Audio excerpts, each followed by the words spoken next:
महोदय, खरं तर चर्चा खूप मोठी झाली. हे होतं काय त्याचं कारण शोधलं पाहिजे. ते का होतं? कारण आपला जरब नाही आहे. जरब का नाही आहे? तर कायद्यामध्ये पाहिजे तशी तरतूद नाही आहे.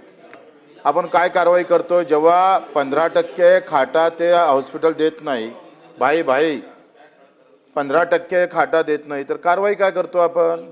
जास्तीत जास्त आपण हॉस्पिटल बंद करू शकत नाही.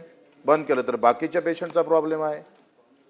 कारवाईमध्ये कायद्यातच ताकद नाही आहे, त्याच्यामुळे तुमच्यात ताकद नाही आली आणि म्हणून हॉस्पिटल सगळे बिलकुल मन करोसो कारभार सुरू आहे. तुम्ही फोन केल्यावर ऐकत नाही. पुण्यातल्या घटना आपण ऐकल्या. आमदाराच्या पीएच्या पत्नीचं काय झालं हे तुम्हाला माहीत आहे.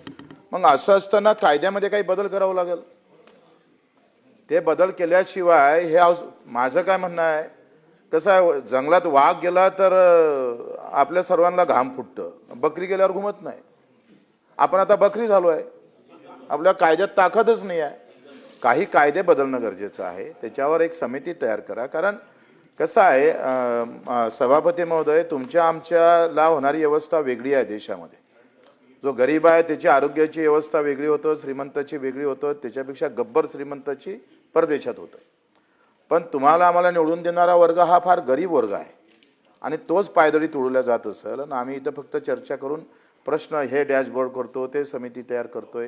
आखरी काही केलं तरी जरब जर नसेल तर त्याला काही अर्थ उरत नाही. आणि म्हणून तो जरब निर्माण करण्यासाठी तुम्ही काय करणार आहे?